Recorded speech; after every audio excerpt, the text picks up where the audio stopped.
Welcome on into the Wolverine TV. I'm Clayton Sayfie with EJ Holland from the Wolverine.com. Use the promo code Blue60 over there for 60 days of our premium content for free. EJ, let's break down some film here of some of these guys that we saw over the weekend. So I saw four-star linebacker Josh Burnham out of Traverse City. He was playing in the state semifinals. His team lost, unfortunately for him, in that group, but they had a heck of a season getting all the way there. And then you were at West Bloomfield, the big game of the weekend when it comes to Michigan recruiting in high school this weekend. They are headed to the state finals this weekend. Huge win for them over Belleville in double overtime, right? So incredible win. Let's start with that in Michigan. Now freshman running back Donovan Edwards, who's allowed to play, enrolled early over the weekend, is in classes already, but is also playing and trying to win a state title this weekend. He's been in beast mode lately, right? I mean, I think 13 touchdowns over the last 3 games for him. I was able to see him last week.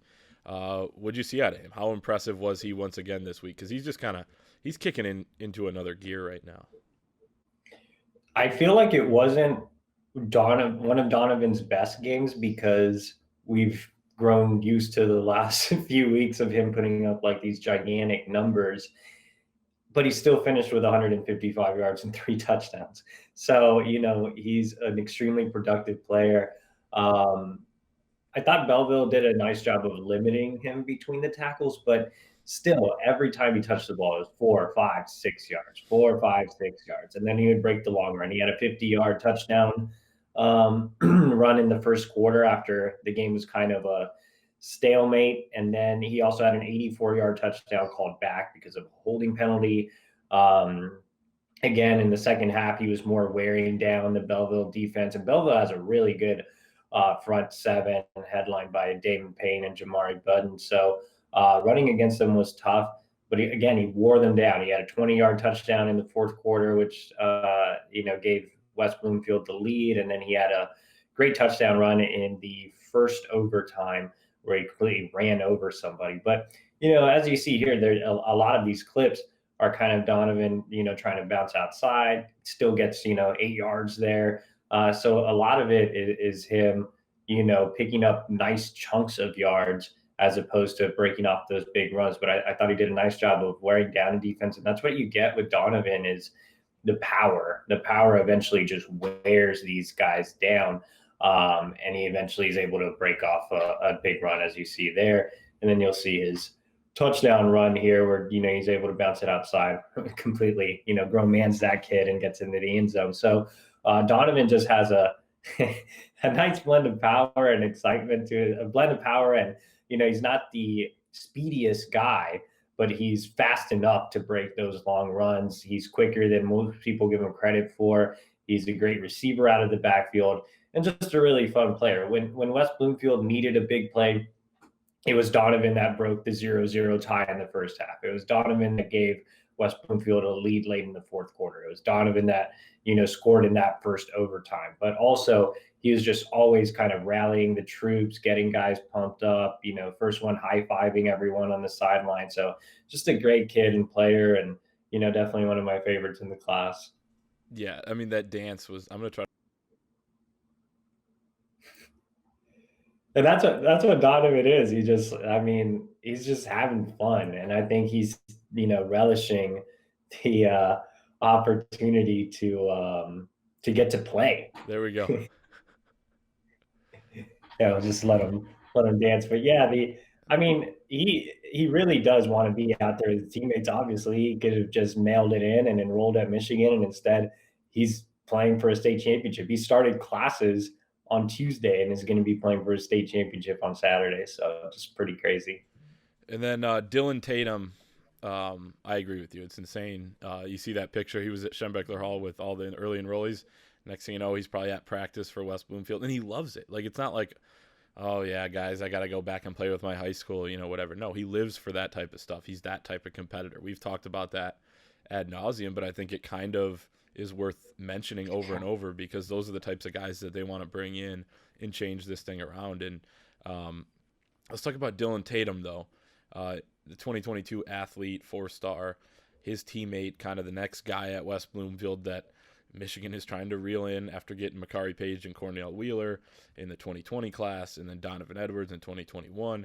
Then it's Dylan Tatum. There's guys behind him. But talk about him a little bit. He had an interception in this game again. Is that right? Yeah, he did have a nice interception.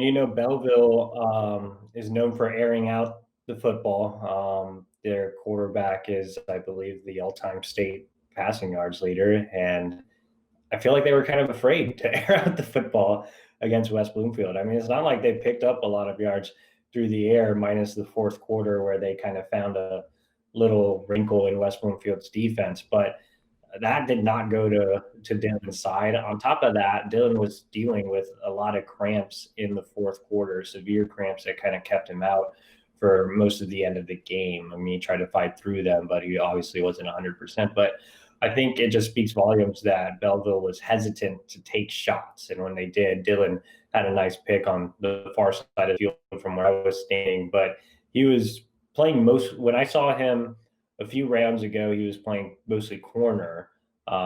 Here he was playing mostly safety, and then he would drop down and play a nickel type. But I think that's the versatility that Dylan brings. He can play corner, he can play safety, he can play nickel. So he's just a guy you take as an athlete in the secondary and kind of play wherever you need him. He's a really well-built kid.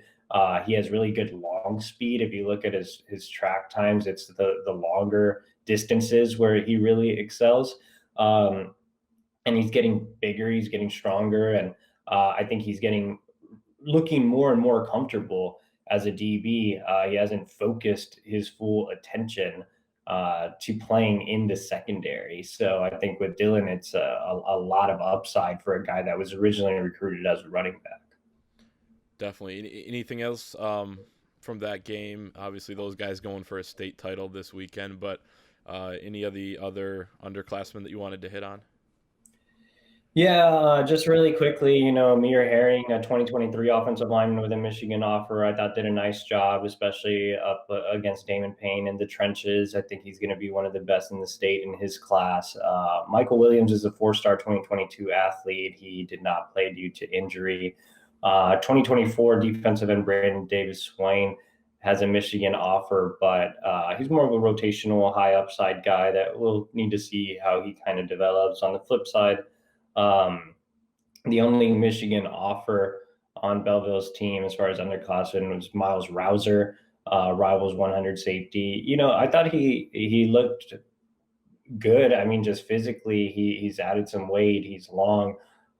He showed better feet than when I saw him at a little training session in the summer. I think that, with him and Belleville, obviously there's a little bit of a rift with Michigan, but he was a former commit, so he's a guy still on the board. And then the other guy I want to just quickly mention is four-star athlete Jeremiah Caldwell at Belleville. Like I mentioned, there's a little bit of a rift with Michigan, but he was arguably their most impressive player, so definitely one to watch in 2022. That could be a guy that Michigan decides to go ahead and extend his scholarship to. Yeah, that game was loaded with talent on both sides. You mentioned, Belleville and the way that they air the ball out and all that, and it sounded like a heck of a game to be at as well. Like I said, I was at the Josh Burnham, his team, Traverse City Central, taking on Mona Shores. It was a 43-30 final there. Mona Shores getting the win, and they will head to the state title. Like I said, it was, sadly for Burnham's team, they hadn't been to the semis in over 32 years. They were kind of that special group, and talking to him after the game, that really broke through for that school. So, it was kind of cool to see that up close and personal, and, you wish for their sake that they were able to move on. But Josh Burnham impressed me. I know you've seen him a couple times. You saw him in game, then you saw him over the summer in a workout, but he impressed me just like, he impressed you when you were up there. He kind of does everything for that team. So he starts at quarterback for them. He's also their punter. He's also a star linebacker, and that's really what he's being recruited as by colleges. But he's physical. He's kind of that hard-nosed guy, has that competitive mentality where he's going to get the extra yards when he's running the ball. And then he can also throw it a little bit. He did throw 2 back-breaking interceptions, including a pick 6 that really hurt their team. But I mean, when you look at the guys that he was trying to throw to, no offense to them, he just didn't have kind of those weapons that you need that could bail him out at times if the throw wasn't perfect. But I just like his mentality in the way he plays and the physical nature. It was a muddy game. It was, snow all over the field the night before. They had to get people to shovel off the field. So it was kind of that mucked up type game. But at the same time, he flashes athleticism. Plays middle linebacker, was getting out to the edge, though, and making plays on the outside. Shut anything down on the inside as well. In addition to that physical nature, I think that combination for him really makes him kind of that special type of prospect because he has the physical nature. He has the mentality, the competitiveness, and he's a really, really good athlete. And he shows that. He shows he's a versatile athlete. And I know coaches like Harbaugh and those guys really like guys that can move all over the field, and play multiple sports and things like that. But playing quarterback is basically a sport in and of itself in a way, and he showed he's able to do that. So I was impressed with him for sure in this game. And he kind of left it all out on the field. Like I said, he made some mistakes, but at the end of the day, he was the reason and one of the biggest reasons why they were there in the first place. So it's kind of that give and take in a way where they wouldn't have been there without him. He could have played better, and they probably would have advanced. They had a big lead at halftime, but it is what it is. And, I thought he did a good job out there.